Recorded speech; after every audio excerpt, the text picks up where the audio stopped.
It was with us all the way. Hello and welcome to True Crime Rocket Science, the most authentic voice in true crime. Well, sometimes in true crime, it doesn't rain, it pours. You can wait and wait, there's no information, and suddenly there's a shitstorm. So right now we found out that Kohberger was actually caught just 1.5 miles from the funhouse from 112 King Road at 11:40 p.m., 20 minutes to midnight, on the 21st of September. That's a Sunday, 3 months before the incident. The FBI were tailing Kohberger 2 weeks before capture, not 4 days. And Kohberger actually changed his license plate 5 days after the killings. What additional inferences and insights do we draw from this? Let's break it down. But before we do, if you haven't subscribed to the channel, please do. Bear in mind there's also a Patreon channel where we discuss this case in more detail, so you can head to patreon.com/TCRS. It's just $2 a month. If you're enjoying this analysis, if you're finding it meaningful, please like, share, leave a comment. You can also hit the thanks button, and let's get started. So with about 8 hours remaining in their 36-hour cross-country trip, the FBI ordered local cops in Indiana to intercept the quadruple murder suspect who was driving a 2015 Elantra. Kohberger and his father Michael still had to pass through one more state, Ohio, before arriving in their home state of Pennsylvania. At 10:44 a.m. local time, 10:45, a Hancock County Sheriff's Department officer from Greenfield, Indiana, pulled over the grimy white vehicle, license plate CFB 8708, along Interstate 70 just east of Indianapolis. That CFB, the B could also be an 8. It's a little bit hard to make out. Maybe the law enforcement had the same issue. Is that a B? Is that an 8? Anyway, according to Fox News, quote, a law enforcement source said that the FBI surveillance team was seeking video images of Kohberger as well as his hands. So bear in mind this was just a month after the incident, and so it was important to try and get a look at his hands with any potential injuries there. And web sleuths feel like they have noticed something, particularly along the wrist. Some are seeing something that looks like a welt or a wound, possibly on his thumb. Anyway, then about 5 hours later, the New York Times, I think incorrectly reports this as just 5 minutes later. But anyway, 5 hours later, which I think is long enough for the cops to carefully study, analyze, and speculate over what they heard and saw in the footage. Bear in mind, some of what was said was drowned out, and some of what was seen was obscured by the officer's arm. Not that the following officer did all that much better, but in any event, the feds asked for a second intercept. Did they want a second glance at Kohberger's hands, or did they need confirmation on where he was going? Did they need sort of some kind of informational confirmation? Now, in retrospect, the fact that the cop joked about them not flying, does that seem to be so jokey after all? So what this tells us is a few things. Firstly, many of us were right in assuming something fishy about both stops, neither of which even led to a ticket. If you're going to go to all the trouble to stop someone because it's so serious what they're doing and not even give them a ticket, what's that all about? If you're going to stop them because it's so dangerous and then put them in basically a position that's perhaps even more dangerous, parked along the side of the road with big haulers sort of lumbering by, barely missing them, that's perhaps even more dangerous than tailgating. Anyway, the fact that the first cop asked for Kohberger's driver's license while the second didn't also seemed to reinforce the notion that the cops were in some kind of communication, working in some sort of secret concert with the FBI. Secondly, it tells us the FBI were actually tailing the vehicle on the road as long as 2 weeks before actually nabbing him. Do you think that's a reasonable inference to draw? Were they actually on the road, or were they somewhere else trying to monitor him? I think they were actually on the road. And this indicates we may have been misled when we were initially told Kohberger was under surveillance for just 4 days. You do kind of get the idea that law enforcement actually try to play things dumb. They try and make their efforts. They actually try to undermine their efforts, minimize their efforts, and maybe the idea of that is to make the perpetrator feel confident, feel relaxed. That makes sense, doesn't it? According to Fox News, law enforcement, the source that communicated with them, said that investigators were still building their case on December 15 to make an arrest, but added that genealogy played a key role. So December 15, they knew who they were looking at, but they were still building their case. That's also what you try and do on this channel. We try and build our case. We don't simply say, I think that person's guilty, and then just have a soldier mindset. We try and gather more and more information based on what looks like a case. I think it's likely that on December 15, the process of DNA matching was still underway. And although they had Kohberger in their crosshairs at that point, with 15 days to go till they seized him, I think they were hanging back until they had that confirmation.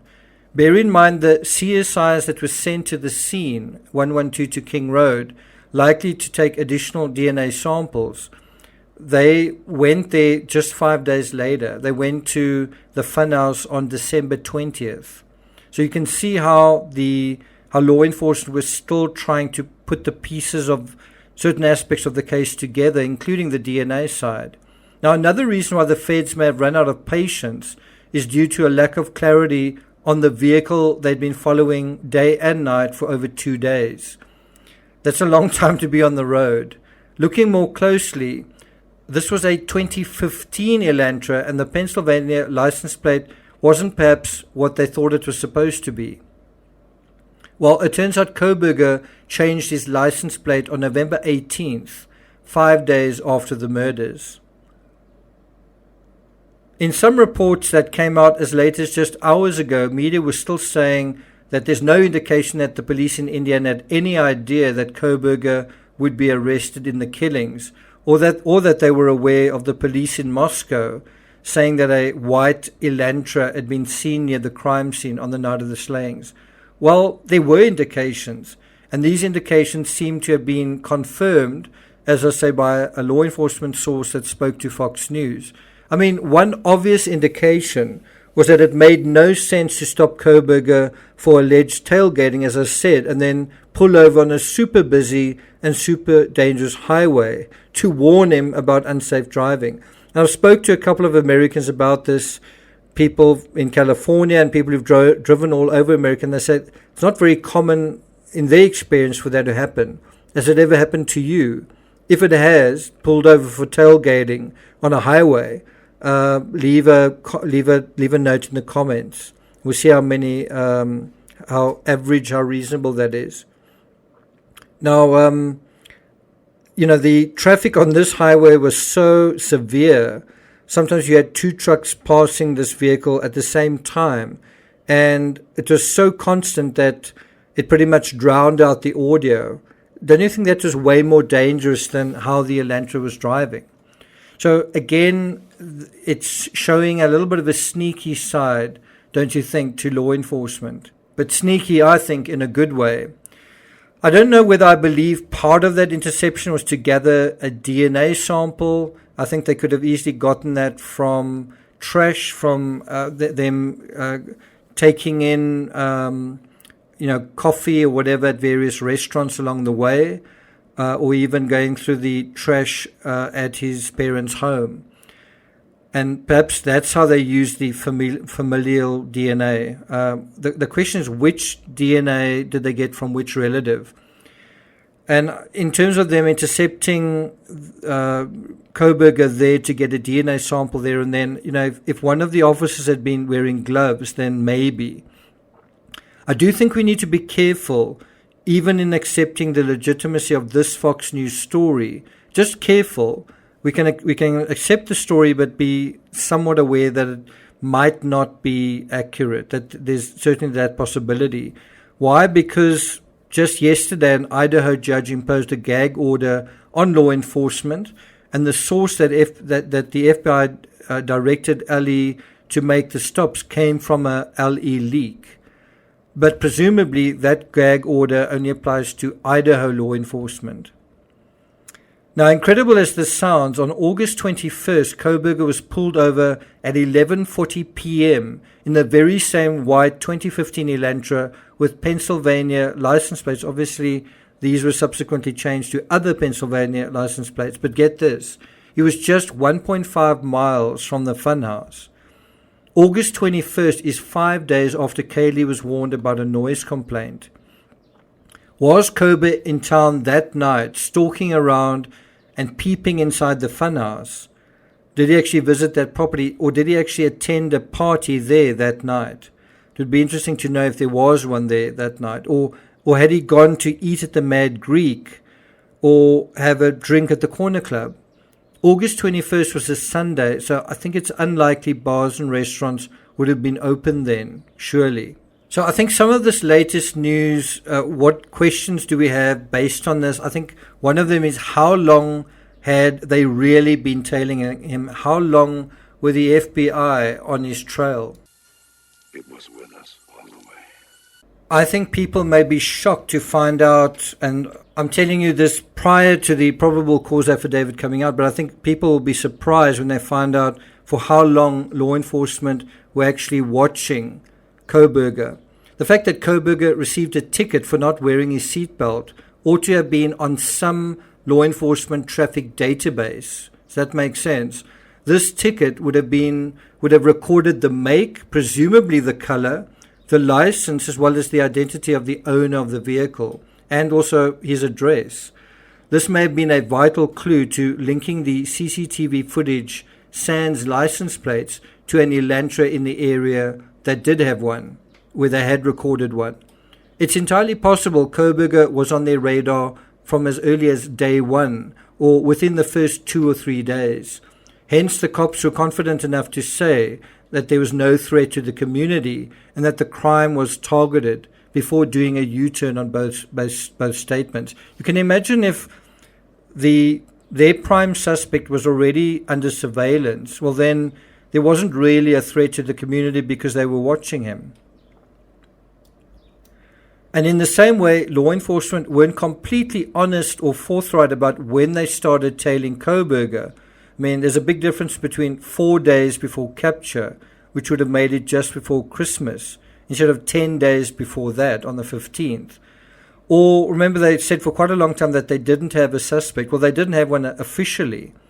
It's possible they knew it wasn't actually a 2011 to 2013 Elantra. I don't think they only found that out when we did. I think they may have allowed that sort of broad, reference, 2011 to 2013, to give the perpetrator the impression that they weren't sure, when they were a lot more sure than I think that anyone has realized. I think the reason they did that was not to spook Kohberger into either leaving the country or doing something drastic. Do you remember how spooked Caitlin Armstrong was and where she ended up going? Do the feds think Kohberger is a serial killer? I was surprised after his court appearance waiving extradition that Kohberger wasn't simply flown via a commercial airline back to Idaho the same day. Instead, the cops went to a heck of a lot of effort and trouble to fly him by private plane, and not only that, U.S. Marshals do normally accompany a suspect in custody, and yet here the FBI insisted that they do that instead. It seemed to me to be overkill, even for a high-profile murder suspect. And who knows, perhaps they know or suspect something we don't know. Maybe he's a lot more of a high-value suspect than we realize. I think the care Kohberger took to change plates is a sign of a sophisticated criminal, but in my opinion, it's not necessarily the sign of an experienced one. I still believe Kohberger had an above-average academic knowledge, that is, a theoretical knowledge of criminal behavior. And I mean, that survey he did is also a sort of allegory to that. So I think he's got a theoretical knowledge, but rather than a sort of Ted Bundy-like track record, a sort of actual expertise, actual criminal record. The last thing I want to deal with, and I will be dealing with this in far more detail during a live stream, I'll be covering this topic during the live stream where we'll look at the probable cause affidavit, is there consciousness of guilt when you look at Kohberger in the vehicle during the first stop, during the second stop? Is there consciousness of guilt? What do you think? Does Kohberger, especially in the footage, seem to give away something that would indicate something? And when the feds looked at that footage, what do you think they thought? So one final comment in this area. Some people snorted and scoffed when I mentioned Kohberger's hypervigilance. In the very first snippet we saw of him, the very first video footage we saw of him arriving for his court appearance, it was a very small little moment. And guess what has happened since then? In all the subsequent footage we've seen, we see his wide-eyed, jerky, nervous, bird-like demeanor sort of repeated. This isn't a smooth, calculating, confident trickster. It's an anxious oddball. Intelligent, yes, but also creepy and weird, and very aware of his spatial surroundings. The only connection very lonely people do have is to the spaces around them. The bed, the desk, the computer, the four walls, and in Kohberger's case, those walls seem to be moving in. We now wait for the details within the probable cause affidavit. Watch this space. It should be due later today. Thank you for listening, and I'll see you guys next time.